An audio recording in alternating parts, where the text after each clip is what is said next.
Adventures of Jungle Jim.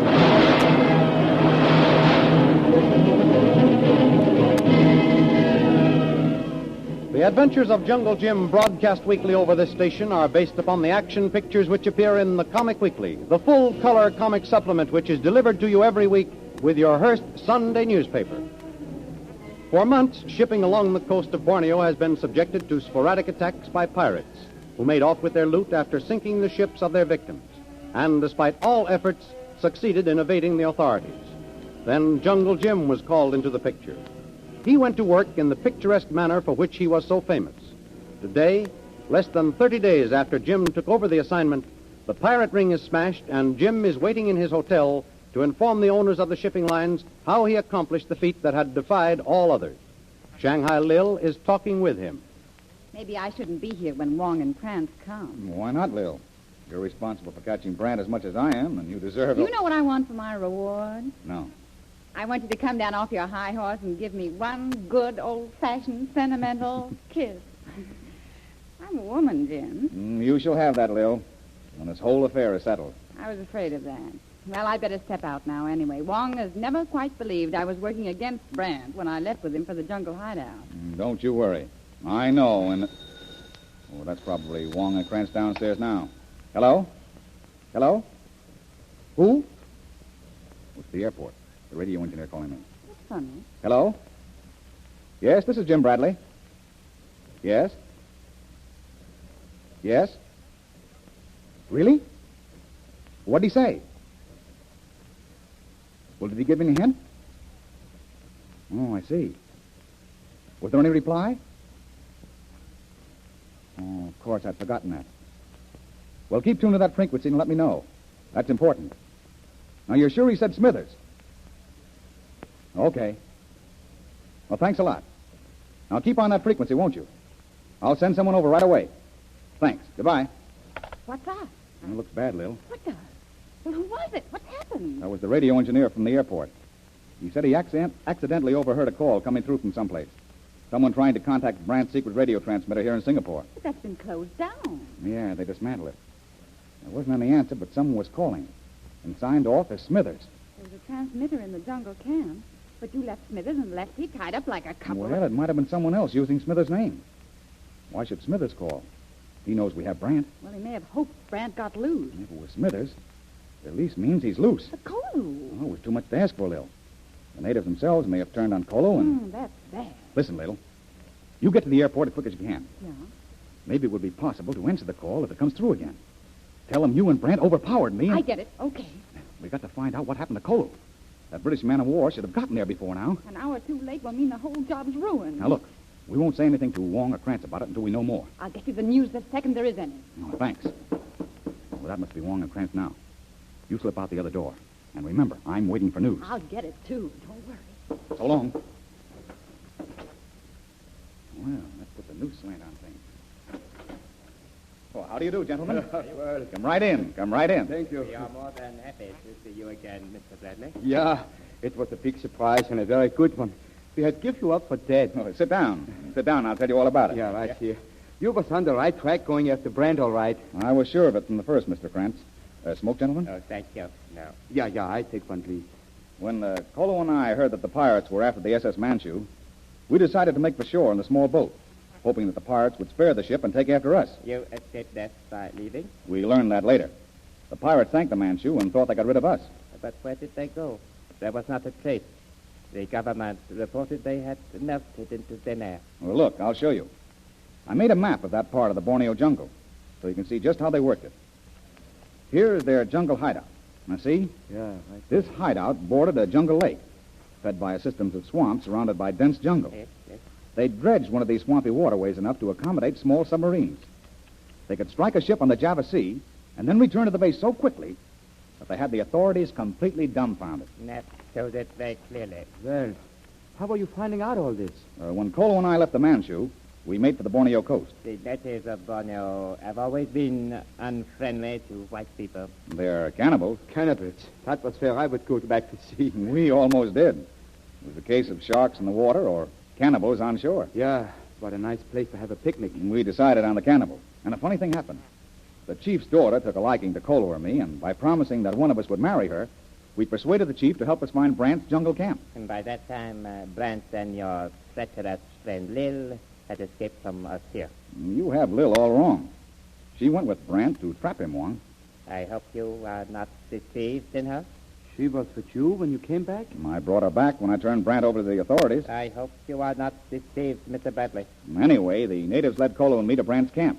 And with their help, we took them by surprise and captured the camp without a single shot being fired. Did Mr. Brant admit his guilt? Well, there's where our friend Lil comes into the picture.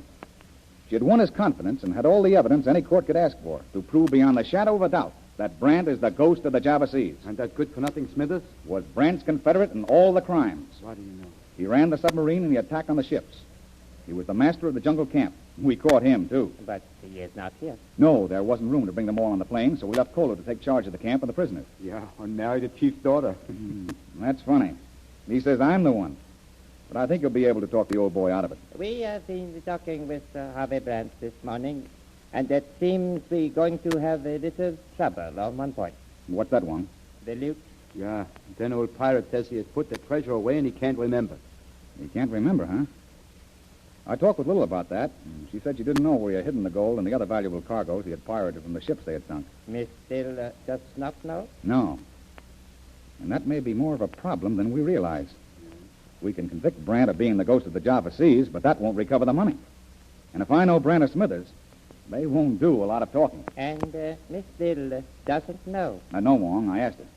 Of course. She is not obliged to tell either. You think she knows, Wong? The Shanghai Lil is a very clever girl. She has worked with you in northern China. You know better than I can say she is a smart woman, capable of playing a very shrewd game. I don't follow you. It is possible her game is bigger than either of us imagined. Perhaps she was not working so much against us as for herself when she went to the jungle with Brant. Yeah? You're on a trail or something there, Wong. But I don't follow you yet. What do you think her game was? A selfish one, perhaps? You mean she might have been after the loot herself?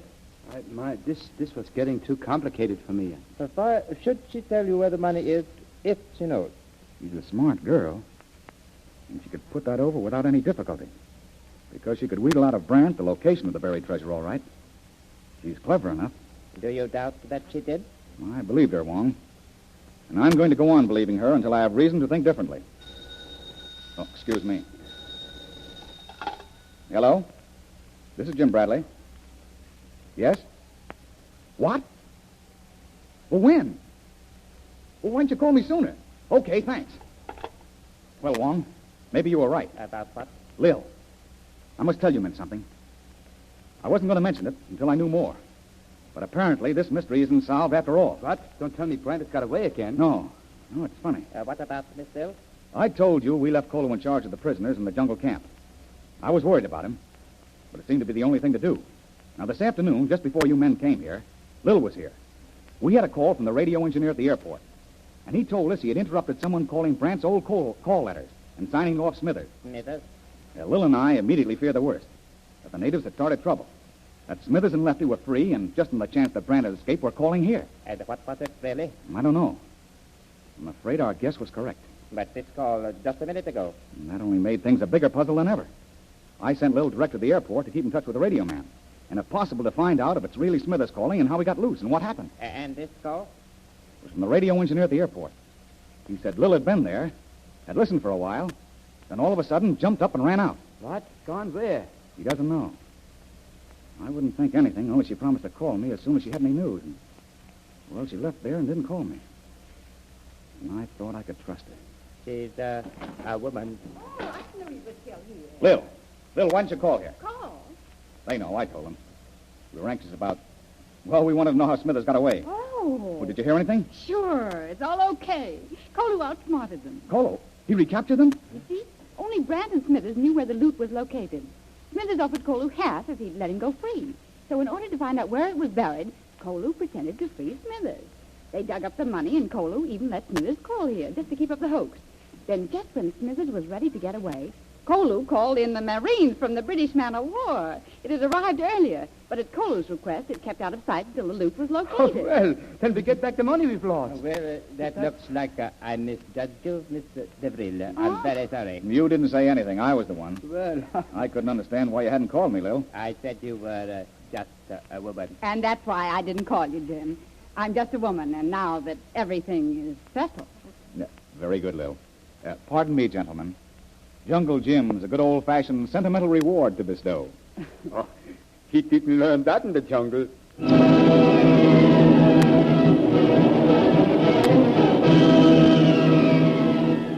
And so everything is settled. The pirate ring smashed. Harvey Brant, the ghost of the Java Seas, in the hands of the law, and even the loot recovered through the shrewd tactics of Kolu, Jungle Jim's right-hand man. The adventures of Jungle Jim, pictured in full colors in the Comic Weekly, which comes to you every week with your Hearst Sunday newspaper, is but one of the entertaining features in this great comic supplement. Containing the world's largest comics and adventure stories, the Comic Weekly is filled with entertaining and amusing action pictures appealing to all the family. There's Barney Google, The Little King, Jiggs and Maggie, the Katzenjammer Kids, the exciting adventures of Flash Gordon and Jungle Jim. These and others are to be found every Sunday in the Comic Weekly, the full-color comic supplement which is included with your Hearst Sunday newspaper. More thrilling radio adventures of Jungle Jim next week on this station at the same time. Be sure to tune in.